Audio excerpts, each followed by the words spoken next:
pepese. Alleluia 𝚘𝚘𝚎𝚪. Ia pepese. Alleluia 𝚘𝚘𝚎.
Ia e toi o whalofa ma whaatalofa atu sa mo le atu nupele le nei fo i tae fou, rei fo mai ai whanunga le lei, o le nei fo i asu fou whapopo lo tau soifua ma lo na yola. I le suafa ma Malū tātou li o Yesu ke riso e toi whaatalofa atu ai lau polo kalambi o le Malū Taeao Faaleagaga, moli atu mo oi lo ma ota ma lo lawa. I le nei fo i Taeao, aso lo na tolo le masina no na sifuma lua nei tausanga, o le masina muli fo le nei o le tausanga luafe lua sifuma lima. Ia mwhaaftai le li, mwhaon tātou toi mafuta i le nei fo i Taeao. Vi ia lo na alofa mlo na anga lei. Leo mwhaon toi tātou lua silfai. Ia i le alofa sili ese tātou tāpau sili langi. Whaaftai o na wawenga, whaaftai ana ngā luenga mamana. Wā sa tātou vala, sa tātou le toi whiwa ia e whaaftai le tua. Ia wa avea lava ana ngā luenga mamana. Ia mwhai eon tātou toi maua nei whilo inga fia i le lofa. Tausi mai o le li ia te i tātou. Vi ia le tua e whatalofa atu i whioi o le tala le lei. Iau whalupenga i so se whata whaitaulanga e mai se lava o so se maota ma so se lawa. O lo maua mai ai le tautua ma le aunanga le tātou ala leo po le tātou ala ata ale Global Kingdom TV. Ia whaafeilo i atu swafa manu malo le tātou li o Yesu Keriso. E whaafeilo i atu fo i le Taeao i le ia mawalunga si o tātou atu no pele o Samoa. Ia ua mwhai ona maua fo i le avnoa tātou titoe. Lau lua fsila wha ia i lunga o peau ngalo le ea le fo i Taeao. Ia i le whaawawina o le tātou pol kalame o le Malū Taeao Faaleagaga. Whaatalofa atu. Ia i tamam tina ma tutua tupu ma tamali i o si o tātou wa tinuu. Mai lava i maunga te tele se i o. Ia i nai tātou whana witi whaatalofa atu lau pol kalame o le Malū Taeao Faaleagaga. Ia le tua. Whaafila i atu foi i ngoma pa anga le tātou misiona. I so se tuli mano le neike lope o lo tātou o loutou au mawai mautou nopia iai ia vi ia le tua mo le atu le nganga whaafeteitele i lautou tatalo i lautou tapuaʻiga ia lea sa tatou wala ia leu tatou toe filoaʻi gafetau soifua i le ola ma le malosi o lana faamalologa ia mai le atua ia mafai ona tatou toe maua lenei taeao fou ma lenei taeao matagofie e lē fagaloina le faatalofa i sio matou tamaitaʻitaʻi i le suga ia Bishop Elia Tavai ia o le faao foʻi o faalapototoga le alofa tunoa i so o se tulimano o lenei lalolagi ia sa maua foʻi le avanoa e feiloaʻi ma lana auauna ia ua foʻi le faamoemoe pe ona iai le lava i aso tuanai atu ia fai o maua mai le tatou polokalame lenei taeao ia faatalofa atu ia te o le tamā faamanuia tele le atua le feagai ai ma polokalame faauau o lenei vai aso o le matou tatalo ia faafualoa pe le atua o lou soifua ia maisi o lana faamalologa ia ua le feagai ai ma le galuega le atua e mole atu foʻi le faafetaitele i auauna le atua sa matou militino ia sio tamā ia fiu ma le tina ia hana e maisi o sio matou aiga ia i vaitelefou o le tatou kalisia o le ola fou o le lofa tunoa ia viia le lofa ma le agalei o le atua faifea o tatou toe filoaʻi lenei taeao ia faafelaʻi atu suafa manumalo i Iesu Keriso e le faagaloina foʻi auauna totofi a le atua ia suga toeina ia fasio ma le fatua ia tafa suga i le faafegaiga ia okesene ma le fatua ia mele ia faafeiloaʻi atu foʻi le suga i le toeina ma i amerika ia malipola ma le fatua ia mareta ia viia le alii e lē faagaloina le mafutaga e maisi foʻi ia o loo iai sa mo le suga toeina ia freti e maisi o le suga i le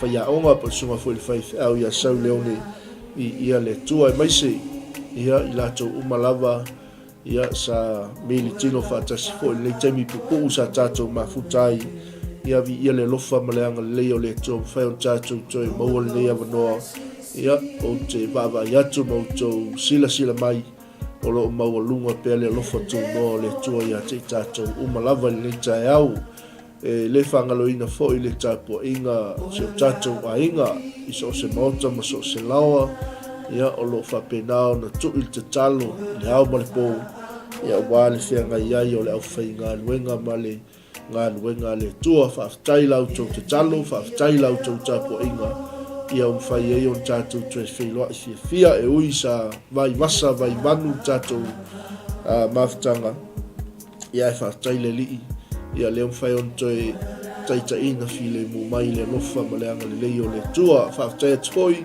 tatou aiga i le tala lelei a le tatou misiona Global Kingdom TV tatou auaunaga soatau mo Keriso mai Wellington e suga le taitaʻi ia ulale na futuulale ma le fatua ia sunema ia faapea foi le toeina ia soalo o le auso suga ia oaʻo mo latou fatua suga i tiakono mo latou fatua faafetai lautou tapuaʻiga faafetai lautou tatalo ia lea mafai ona tatou toe maua lenei avanoa ma lenei aso matagofie i lei faagaloina foʻi auauna uma lava le atua i luga o lenei misiona a le tatou Global Kingdom TV ia i le tatalo e maise foʻi o le manatua atu le iai Samoa ia ua foʻi nisi o fuafuaga sa fai malaga atu ai faafetai lau tatalo faafetai lau tapuaʻiga ia lea ua taunuu manuia mai fanua ia le faiga malaga ia mo le atu foʻi le faafetaitele ia sio matou aiga i kalisia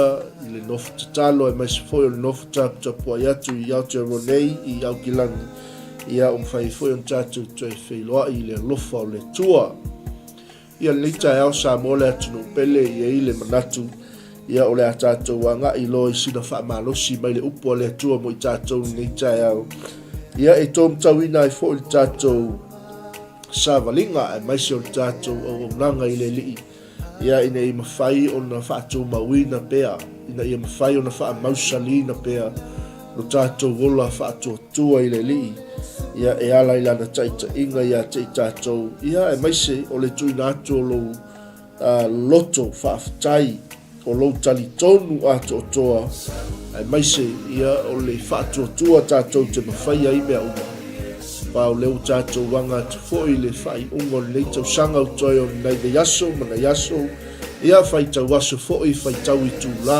whaitau minuti ia o loo whapenau na ngalilei mai pele li whawhina ia tu 𝚟𝚒𝚍𝚎𝚘 le sunga I le toeina po le sunga fo'i le li au ia soalo ia o loo mafuta mai lungo le tātou Polokalame ia whaafitai tele lava ia lofa ma le ngalilei o le tō whao tātou tei whenoi mai se niso le tātou ainga I le tala lei ia whaifoi o na maua le awanoa mai se niso I lātou le amaua le tātou Polokalame I staimi o lumnai ia ofu alofa atu ma whaata alofa atu lau Polokalame o le Malū Taeao Faaleagaga ia te autou umalava tamāne le Taeao mātou te leo loa mātou te le iafe atu se I whaanganaina le tua lau mea whainga luenga ia wā le tua se upu whaamawhanawhana wā le tua se upu whaala I au e toi whaamanatu ia te I mātou le ali o loo taita ia pēr le mātou wholaunga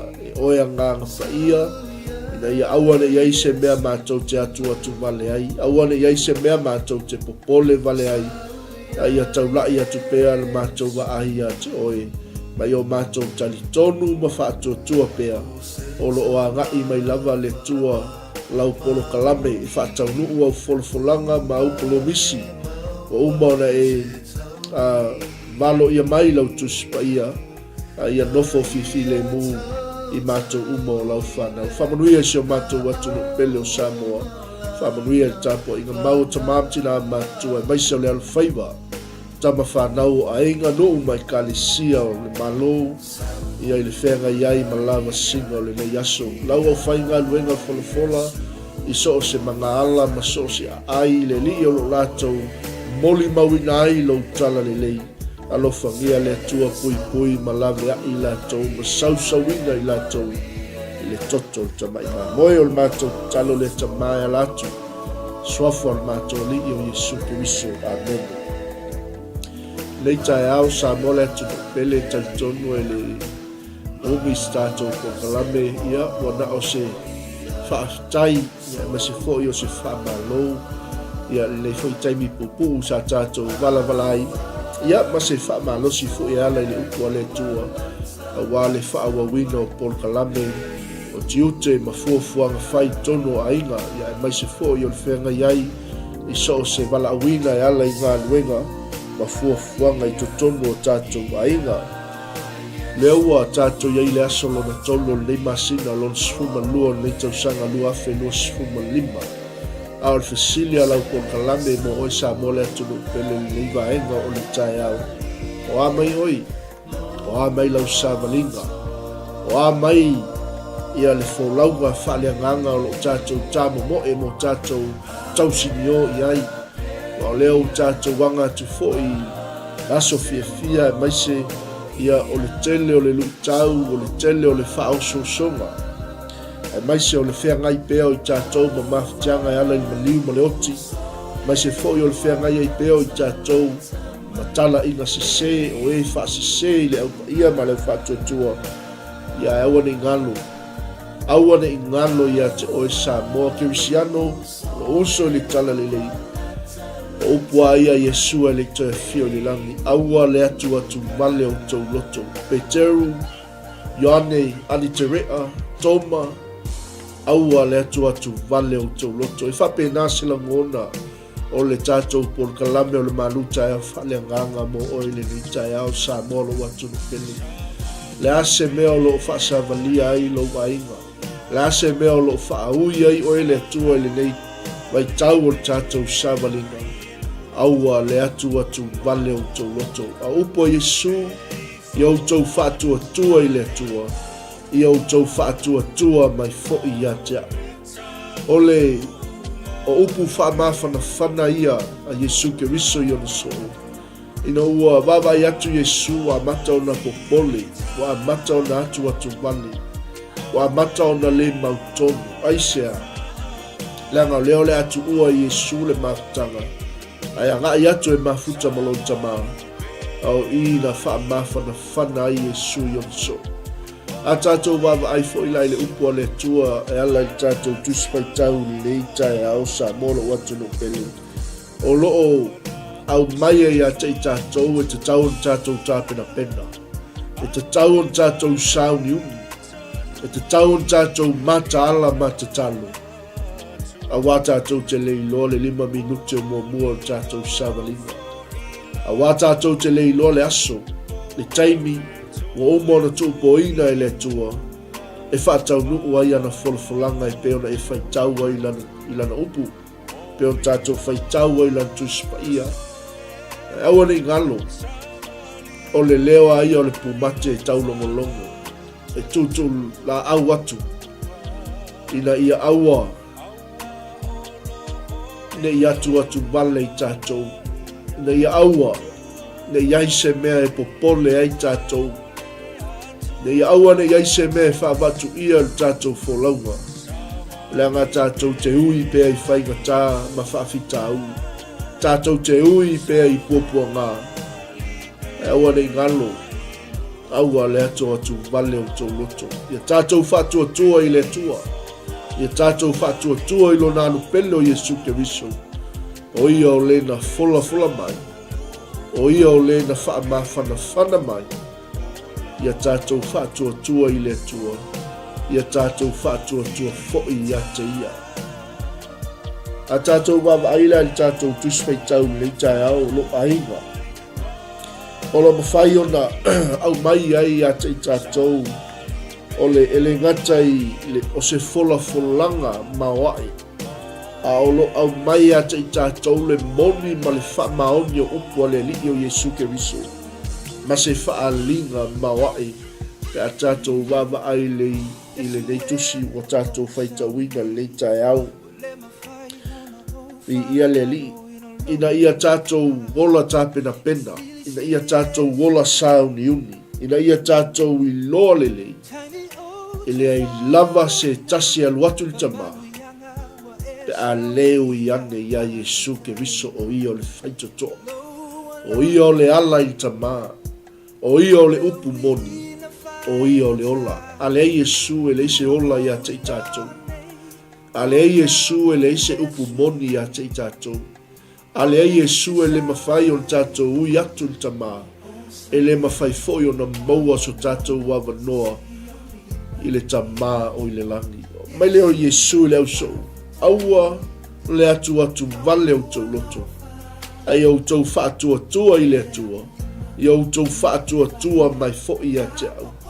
Te le mea no nofo ai au tau i mautau lo tamā, pe ana le ai, o au whai atu i a te au tau te alu e sauni, se mea e no nofo ai au tau. O upu whaamawhana whana.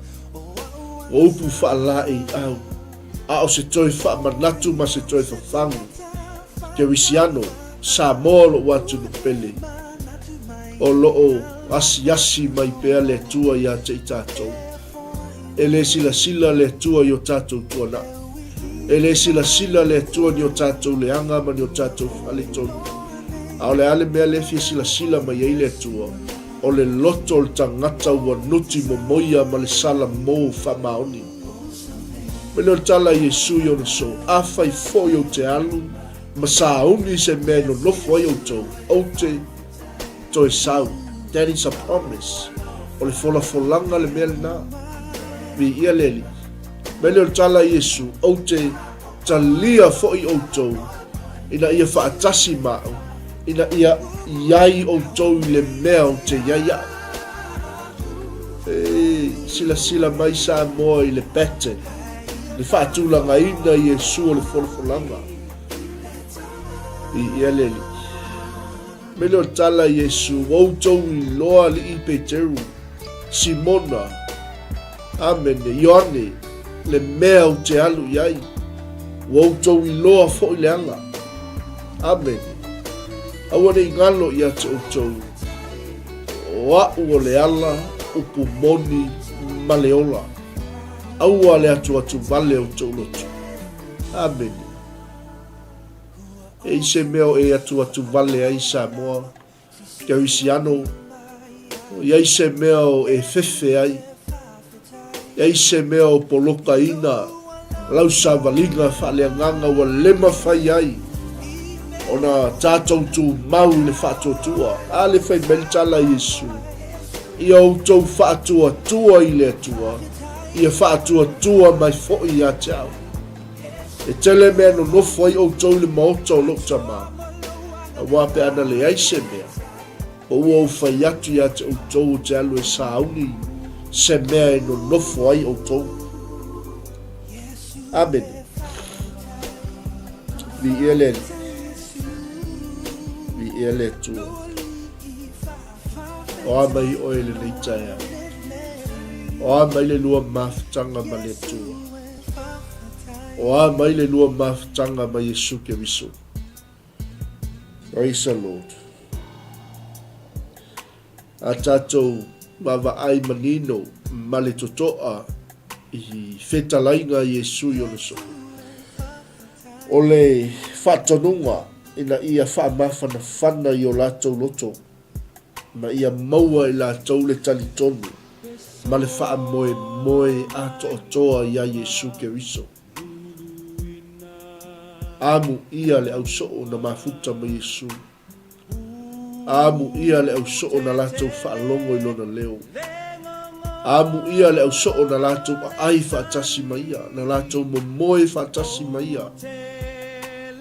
Ai pangā lea ve mai Iesu, aua le atu vale o tau loto.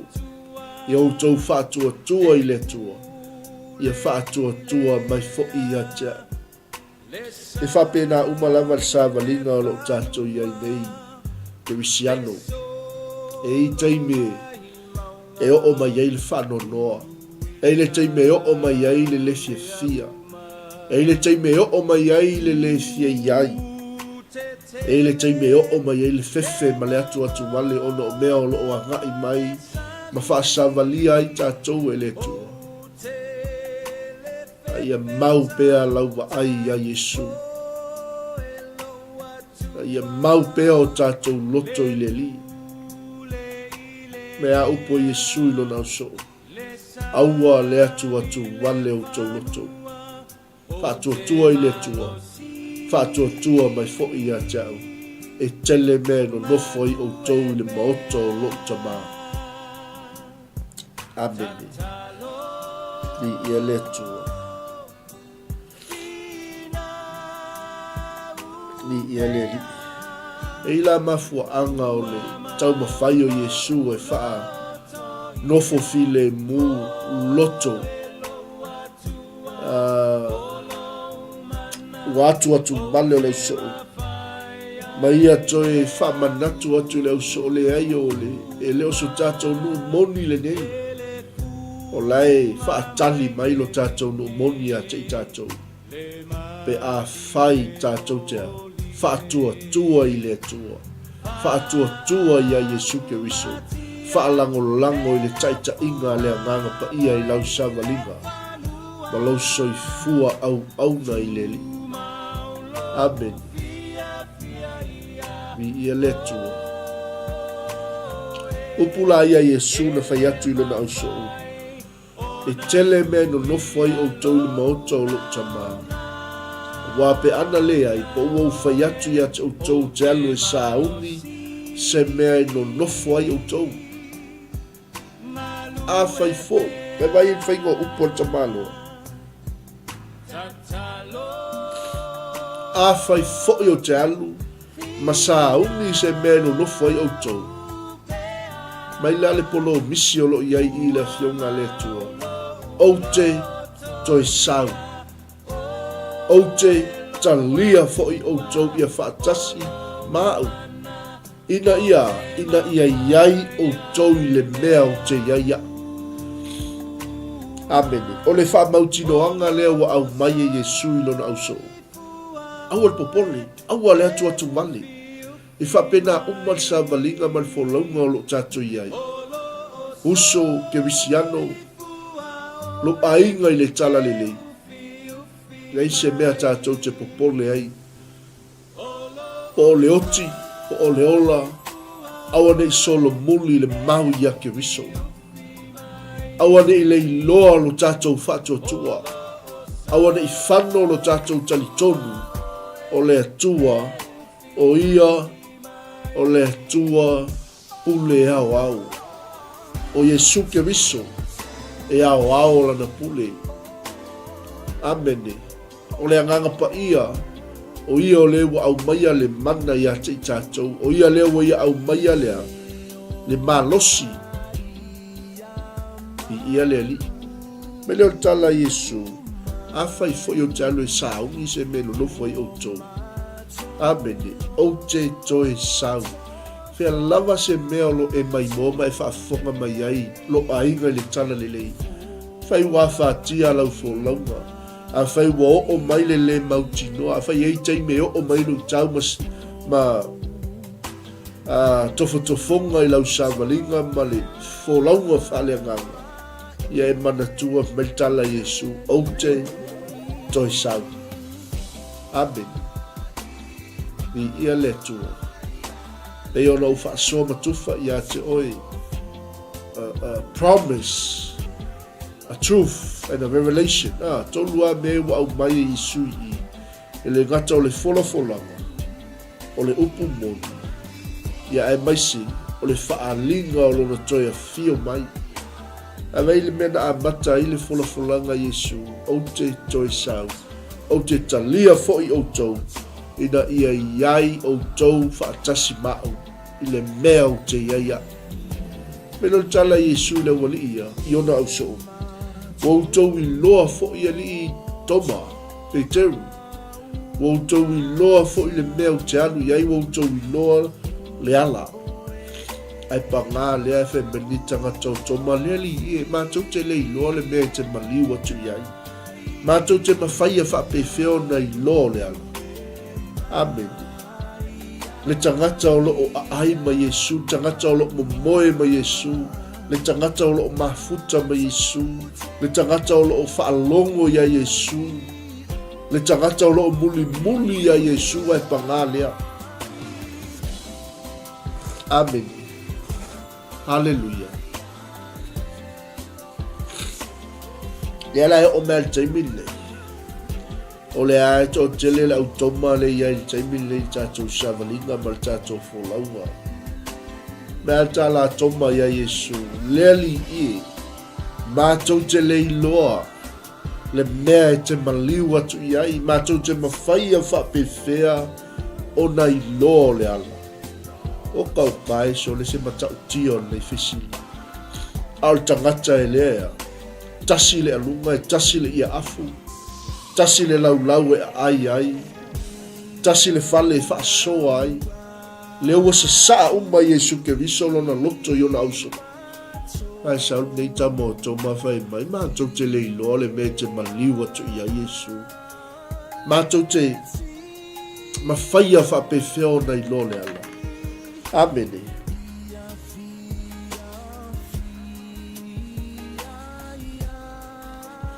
Aleluia. Ele tala Yesu i a toma. Toma o au nei o le ala. O au nei o le upu moni ma le ola. E le alu atu lava se tasi lo tama. Pe a le ui mai yatia. Amen. Aleluia. A ese la le ata mai o le tali a Yesu. E le ngata na tali Yesu i a toma. A le ua tali atu Yesu lea. I le loto mawhatia ma le atu vale o le au soo. Ma le nofo popole o le au soo. Leo le atu ua Yesu i lato. Ai alu atu i lona tama. Ai whamel tala Yesu. Ai aua tau te popole. O le taimi a tau te le toi wa ai mei a tau. E a fio mai le anganga pa ia. Amen. O ia le na e whai ma whesoa soani a tau tau. Amen. O ia le na te whaasino i a tau tau. Whaailoa i a tau tau mea uma. Ni ia le li. Ai aua nei ngalo. Amu ia toma. Amu ia le au soo. Lewa matua i whaaliali atu Yesu i atu i lato. Lea ngau le tala le atoma na whaia Yesu. Lea li i. Mātou te le iloa le mea i te Malū atu i ai. Mātou te mawhaia whapewheo nei lo le ala. Mai leo Yesu. O au nei o le ala. Male upu moni. Male ola. e le alu atu lava se tasi tama pe a lewi mai ia tea. Amen.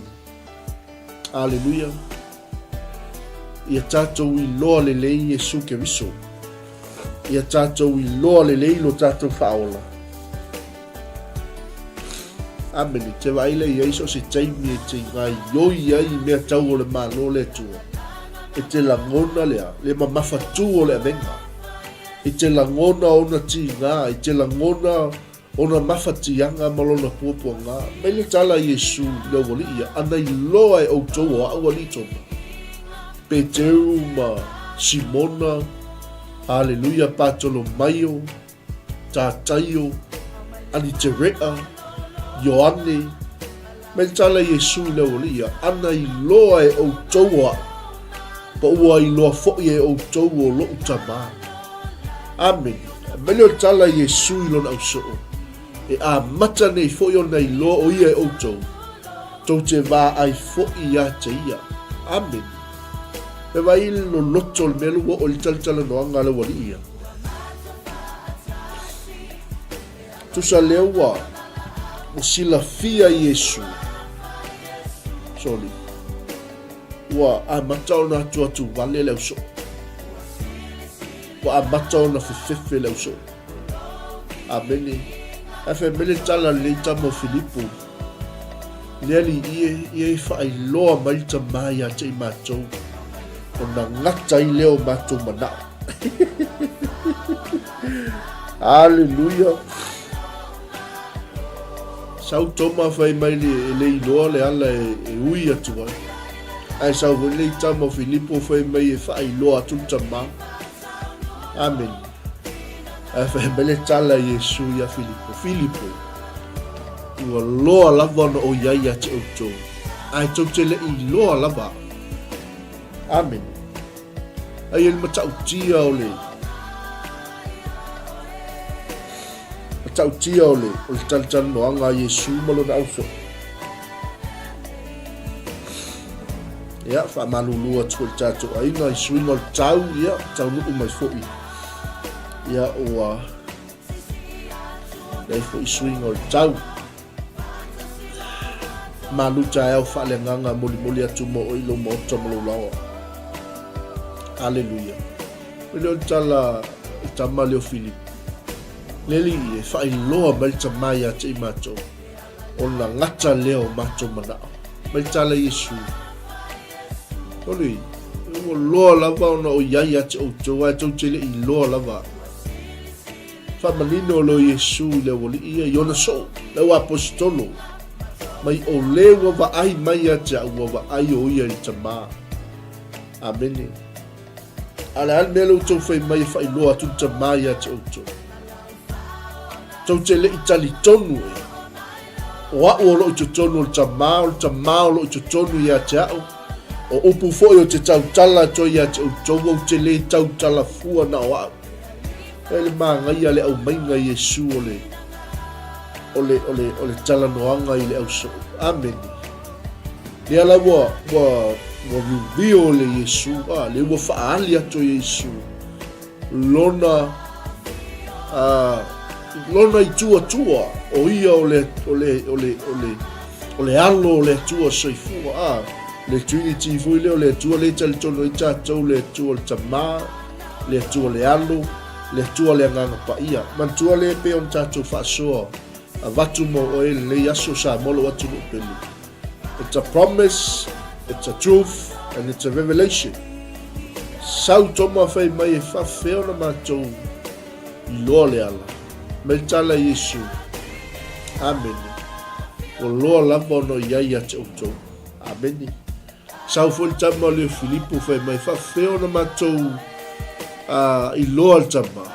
Amen. E whawtai le tua i le lofa o Iesu ke viso lona uso. Amen.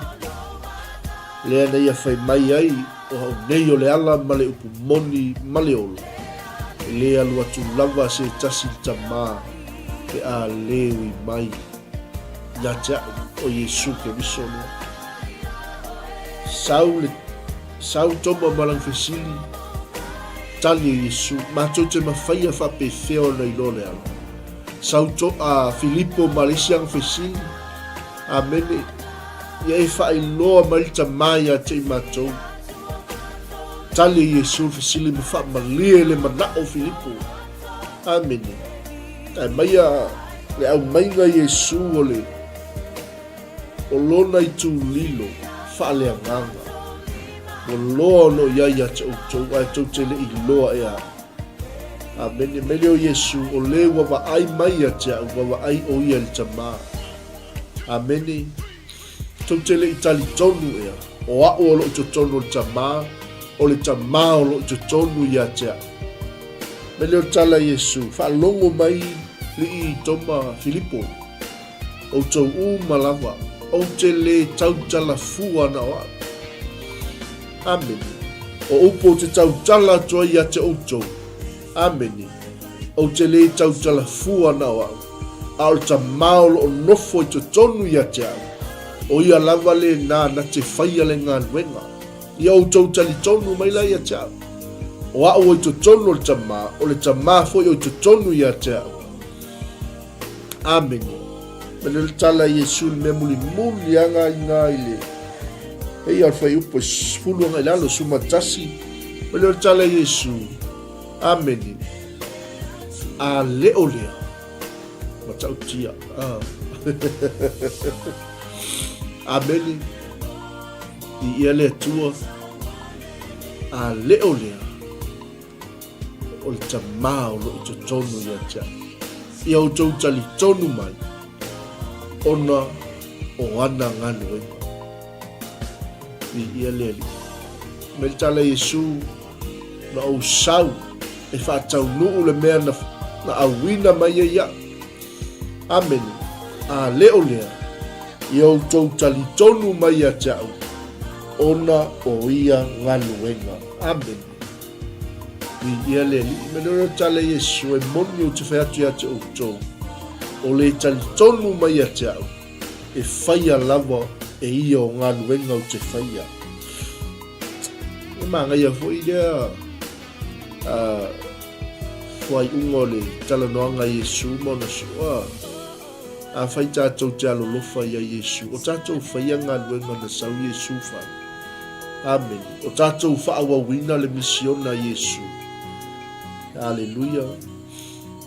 O tātou muli tai lana mission na wala awina ai tātou. Amen. Mai tala Yesu.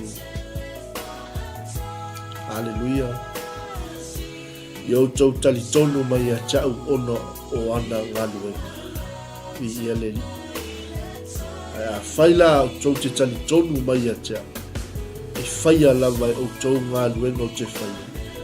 E whaia foi e ia mea sili. Wa lela o te foi lo tama. O mea umma tau te ole atu ai lo ingoa. O te whaia lava. O te whaia lava ia te outou. Aile ia le promise. Le fola fonanga. Le tangata e maulo na loto ia Yesu. Le tangata e maulo na loto I le whatua tua. Amen. Mele Yesu lo na uso. Amen. O le tali tonu mai a tau. E whaia lava ia o ngā luenga o te whaia.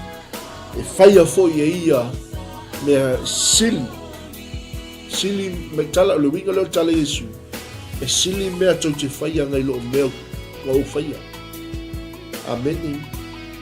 Aisea. Wa umaro tai me Yesu. A wā o te alu I lo tama. Amen. O mea uma foi tau te ole atu ai lo wingoa. O au o loo nofo le I tū tau matau o loo tamau. Te whautua mo o tau. Amen. O te whaia lava mo o tau. La le purpose o le wing o le tala Yesu. Ina ia vi ia ai tama ona o le ata lii.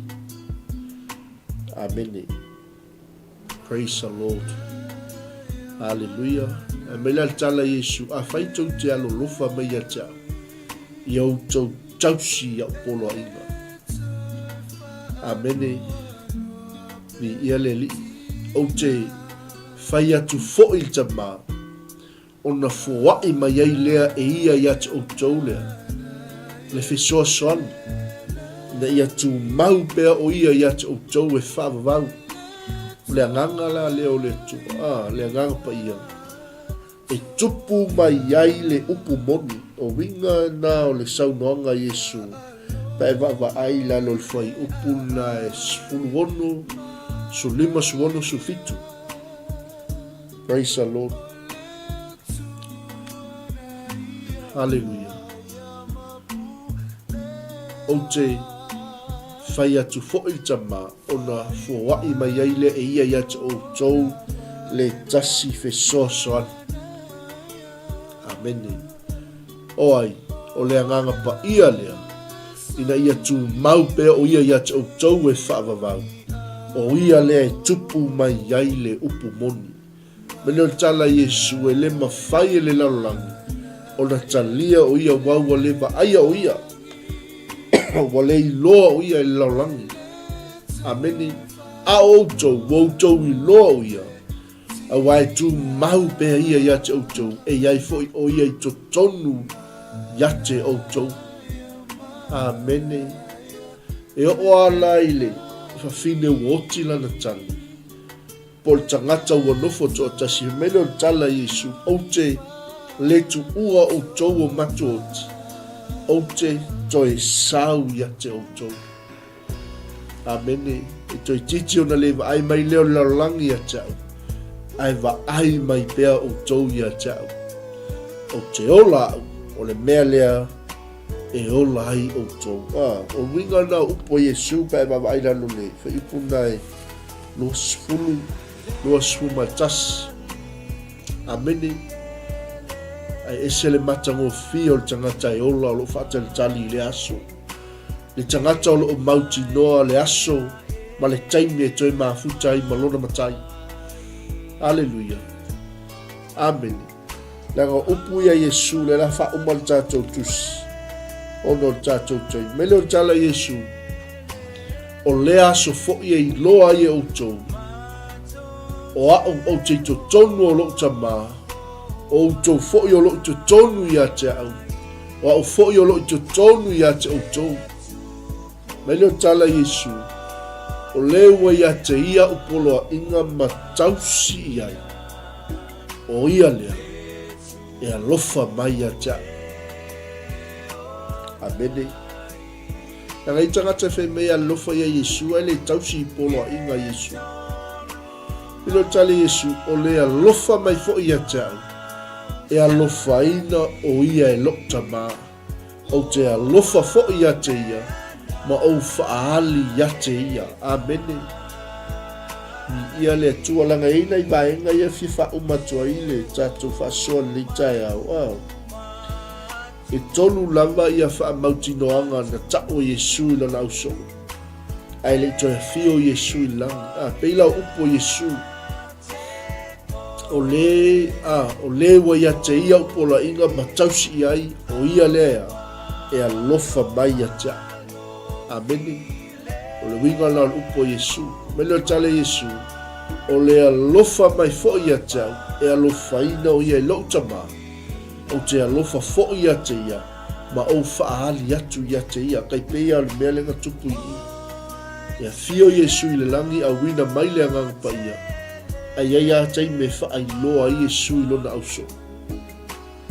Amene. Vi ia leli. O le vaenga mua la e fifa umatua i tatou whasoa le Taeao. Vaenga ia e loo wha amauti noa mai ai. Mai Iesu aua le atu wale. E loa i le moni ma le wha maoni o whetalainga Iesu. A o le taimi to muli ai Iesu ma anga ia tulon tama. O le vaenga e mua e wha mauti noa ai folfolanga Iesu. E wha awau pea ana ngaluenga i le lalolanga. Te pela tala Iesu o le alofa mai a tau. Ia tausi ia upoloa inga. Amene. Vaenga lona lua. O le a awina mai le fesoasoani ia te outou. Pe a whai tātou te a tausi ana polo a ina. Aleluia. Vaenga lona lua. O le a whaali atu o ia I ona so. O le so tanga vāvala lata le Yesu mo le so. Le waia polo misi atu ai ma fola atu ai lona au so. Aua le atu vali. Aua le popoli.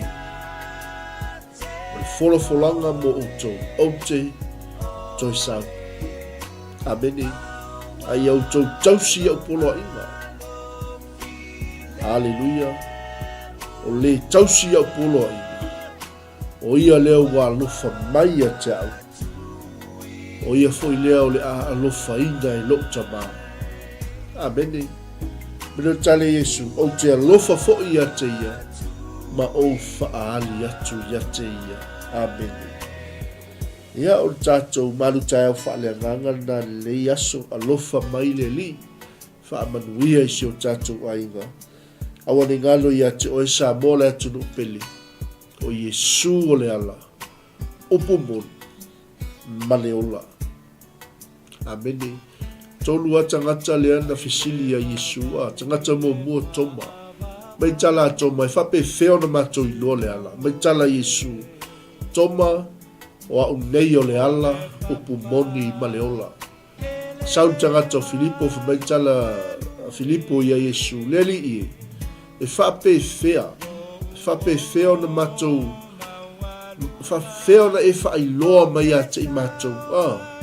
E wai il matau tia. Langol tana le Yesu na whai ilona au show. Ina ua umona wheato Yesu ia toma. Wa unei o le ala. Upu moni maleola. Sau ni tangata o Filipo whai mai. Whailoa mai ta mai a te I matou.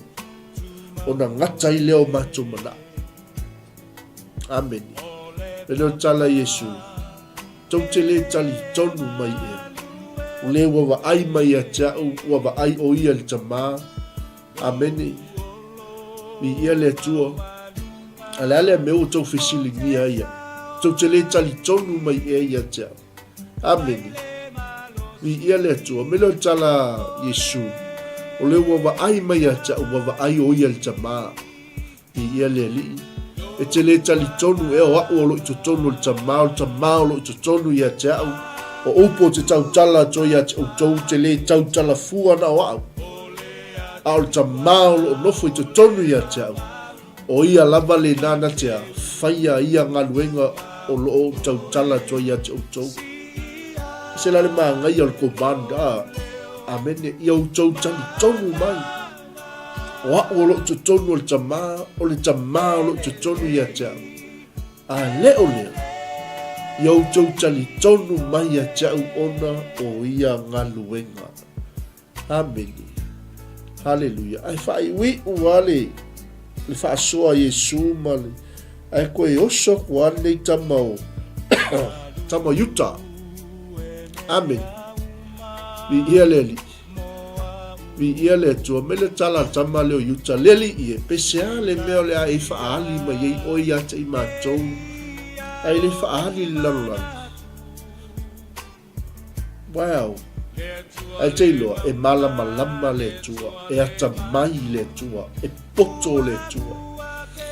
Sau toma tali Yesu, sau Filipo tali Yesu ai sau fo le tamo yuta fai mai leli ie. Pesea le mea o le a e whaali mai yei o ia te I mātou ai le o le lorla. Ken whaionga e tali fesilia ni tanga to yuta. Mai leo tala Yesu tamo yuta a whai e lofa mai se tasia tau. Yuta e tausia ia la upu. E alofa fo I lo tamā ia te ia. E o mai fo I ma ua ia te ia. Mātou te nofo mai ia. Amen. Me vai le uso le wa ave a toa Yesu ya yuta lea. Le package le mea. Amen. Hallelujah. Me no tala Yesu. A fai alofa mai se tasi ya te au. E tausi e ia la upu. E alofa fo I lo tamā ia te ia. E o mai fo I ma ua ia te ia. Mai lofa me Yesu. Ma te o mai fo I ma lo tamā. Le tangata e na te tausia la upu. ma mātou no nofo whaatasi mai a. Ai ei la ia le mea wha o mai upo Yesu me leo tala Yesu o le alofa mai a tiao e le tau sia ia upu o le upu fo i tau te wha alongolongo iai e le o sao upu a o le upu o le tamaua a wina mai a. Hallelujah. Me leo tala Yesu o mea fo i au te whai atua ia te outou Amen. E manu o tātou no nofo. Ai a wina mai le nganga pa ia. O le fesoa soan. E a wina mai e le tamai lo ingoa. O ia lava le nā na te o ia te outou i mea uma lava. E wha manatu fo ia te outou i mea uma lava. Wa o tau tala tua ia te outou. Amen. I ia le li. O le wha manu yanga la nai maua le tangata ua. Tali tono Yesu o le ala upu moni ma le ola. Tali tono Yesu o le tono tamau le tono ya Yesu. O upu e tau tala ma ye Yesu e le tau tala fua o ia na o ia. A upu o le na a wina mai o ia. Amen. Saulo malitama leo yuta fai mai. Tala Yesu. Amen. O le tangata lea. O te tuina atu ia te outou le manuia. O le manuia foi o te avatu ia te outou. O te le avatu ia te outou whaapeo na avatu le lalolangi ia te outou. Ameni. Toi whaai unua upo Yesu i upu na amata ai lana upu whaamawhanawhana. Aua le atu vale outou loto. Toma, Filipo, Yuta, aua le atu vale outou loto. Aua fo'i tau te matatau. Amene, leo outou whaalongo mai. Wau whai atu ia te outou. Au te alu, au te toi sau, ia te outou.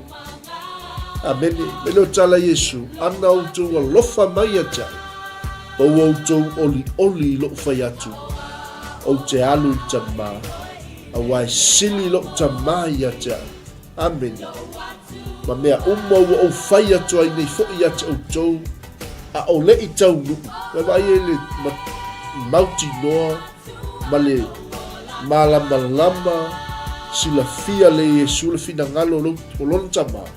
Me lona tala Yesu ma o whai atu nei fo'i a te outou. A o le i tau nuku. Ina i outou i loa. Ina i outou tali tonu mai. Pea o le teime whaatau nuku wai polo kalame a le tua. Amene, mene o tala Yesu ele e fio Yesu le lana. Au te le toi tau tala atu ia te outou ini upo e tele.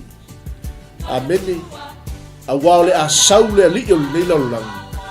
Amene, ai le mana e ia se mea ia te. Hallelujah.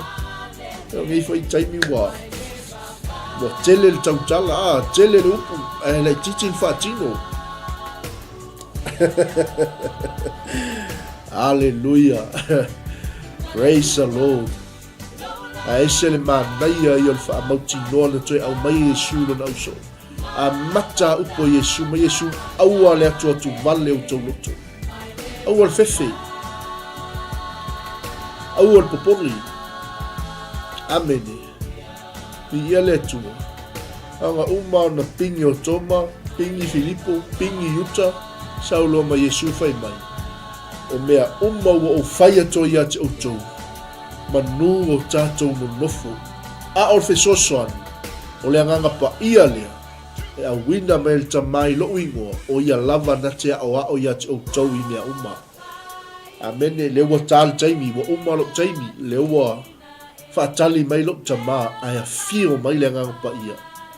O ia le nana tea. O ia lava le nana tea o ia te outou i mea uma lava. Amene, e wha manatu mai foi o ia te outou i mea umana o whai atua ia te outou. E me lele maa ngai o mea Yesu. Le ise mea na tu na toi foi ma Yesu. A promise, a truth, and a revelation. Komanda Yesu le folfolanga mo le uso oute toi sau ia te outou. Hei foi lau e whaafonga me li Taeao sa mo lo atu no pele fe lava se mea lo e mai mo whaafonga mai ai. Whai wa luka le fo launga, wa o mai mea o ona ma mea whainga tā, o ani puapua ngā lo lo whaafea ngai. Mai tala Yesu, o te toi sau ia te autou. Ai aua le atu vale o tau noto. Amene, le anganga pa ia leo le a awina mai. O ia leo le fesoso ani. O mea uma, wa o whai atua ia te autou. Amene, o ia lava le nana te a. A awa o ia te autou i mea uma lau. Ma wha manatu ia te autou. I mea uma wa o whai atua ia te autou. Amene, aleluia. Me leo tala Yesu. O te tuina atu ia te autou le manuia. Nā ngai ai o le statement lea Yesu. Mai o loo manuia o te avatu ai a te autou. O te le avatu e whaapei o na avatu e lalangi a te autou. Amene. Whaabautinō le Yesu. Aua le atu vale o tau noto. Amene. Aua fo i tau te matata. O le manuia o te avatu ia te autou. E le whaapei o na avatu e lalangi a te autou. Le wa maua e autou file mu. Le wa autou sapai tali whaamanuianga le tua. Amene. Wa autou whaalongo mai foi. Wa au whaiatu ia te autou. O te alu. O te toi sau ia te autou. Aleluia. Melo tala Yesu. Ana autou a lofa mai a te au. O wa autou oli lo whaiatu o te alu tama. Awai sili lo tama ia te au. Amene. I ia le tua. Melo tala Yesu. Ina tātou i loa ai. Le whaamauti noa ina Yesu ana upu ilana au so. Le wa tau tala atu Yesu. E le tau u. Amene. I ia le tua. Kusa le wa prophesy. It's a prophetic conversation. Melo tala Yesu. O whai atu nei fo ia te autou. A o le i tau u. Ina i autou tali tonu mai. Na o la te me tau u ai. Amene. Melo tala Yesu. O te le toi tau tala atu ia te autou i ni upu e tele. Amene. Le aisea. Na o le la saule. Le a liki o le neila lolangi. Sau mali le ai o se mea. Le i se mana. Le i se puli. Amene. Ai sau e wha fefe o tau. Sau e wha leanga o tau. Amene. Sau e wha umatia o tau. Aleluia. I ia leli. E awa ne ngalo i atu o tau. Fe meltala Yesu. Aua le atu wale o tau lotu. Amen. O te le tue tau tala atu i atu o tau ni upo e tele. Awa o le a sau le li o nilo lam. Amen. Ai le mana e ia se mea i atia. I ia le atua. Mene o tala pe tai ona o ia. Ia i loa ele lalulang. O te alofa i tamafa a peo na polo i mai fo i o tamā i atia. E wha pea lama ona o whaia. Amene. O te alofa tele i atia o tau. O ia le nana a wina mai a. Amene. Alofa mai le li. Alofa mai le atua. Tātou savlinga le aso lona tolu o nei masina lo suma lua o nei tausanga. Lua afe lua suma lima. Aua le atu vale o tātou loto. Me tala Yesu, i au tau whaatua tua i le atua. I au tau whaatua tua mai fo i atia. Amene, i ia le atua. Anga le lei mai le li i fuafuanga whai o le nei aso. Alofa mai le atua. Ia i le tātou fōlaunga, tāli tula suma lua le tātou Paul Kalame, ai mainu e mamau le ala. Ia o lo o tāpena ina fo i le sunga le whaafenga ia fiu, ia e pei o na iai, ia ma le tātou taulanga fiafi. Ia nā fwoi wa umon whaasilsila tō le tamā, ia o non lei taimi sa moa lo whengai ma whaauunga, ia ma launga toni ar whanau, ia a le tauwi taimi, ia o na maua leo seisi taimi mo tātou Paul Kalame ia whaamanuia tele le tua ia i le whenga iai o sio tātou ainga ma Paul Kalame whaauau o le aso o tātou Malū Taeao Faaleagaga le nā alofa mai le tua moli atu alofaanga ia i paio sio tatou aiga o feo tatou mafuta le falatua ia karafoi le tofine ia jema ia faapea foʻi le auauna le tua le suga ia 𝚟𝚒𝚙𝚢𝚑𝚡 esta vaoaiga saifoloi faafetai le mafuta mai ia maise foʻi sio tamale ia 𝚗𝚑𝚙𝚢𝚑 ia suga le fomaʻi faafetai foʻi le mafuta mai ia suga toʻina ia leone alo tapuai faafetai tele lava le agaʻi mai o sio tatou aiga ia maise foʻi nisi o tatou aiga leʻi misi atu le vaai ia faamanuia tele le atua ia afea tofiga ia kika tai le mafuta mai o amai kits alofa atu ia suga le faifeau ia tavita Malū seʻutina ia tise gasu ia faafiloaʻi atu foʻi le suga le taʻitaʻi ia ulale na fuʻitaulale tai lava le mafuta mai faafiloaʻi atu foʻi le suga le faafegaiga ia Scott Fruit faafetai le mafuta mai seʻutofine ia aga lelei agalofa ia lava le tua sio tatou aiga ia faafiloaʻi atu foʻi Hawaii tofine ia malialosa le tasi kuresa faafetai le mafuta mai suga ia apu fuamatu mai Australia faafetai saveve seeti faafetai le mafuta mai i moga faasavalu haleluia le tofine ia Maslen Elia faafetai le mafuta mai ia ia lava le tua ia nei te ua iai se misi atu le vaai lelei taeao iai le aga lelei o le tua i sio tatou aiga faafetai tele lava ia le mafuta mai lenei aso o le tatou o le kalame lenā o le Malū taeao Faaleagaga la foi se upu ia le ase tala ua le logo malia i lau faafofoga Samoa i lenei taeao ia matua atu le auaunaga i le lou titi faitama ia e ui magalo i le auaunaga e alofa mai le atua tatou filoaʻi le manai o le manawa o galuega ia ono Iesu amene amene ma amene.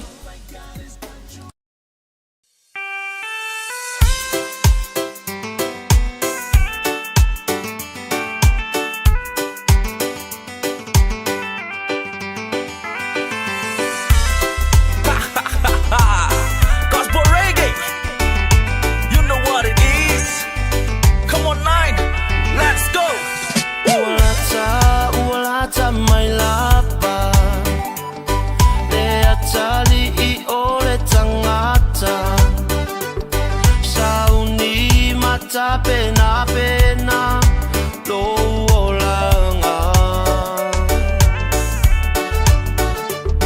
Fantasia tu ile ali olo 𝗚𝗚𝚦𝗚𝗚𝗏 Come on, sing with me Ulata my lava Le atali I ole tangata pena lo olanga Fantasia tu ile ali olo 𝗚𝗚𝚦𝗚𝗏 Lene yolanga no le fai manatu Le ese ola tu inatu Tawatu le faaolatanga ai faama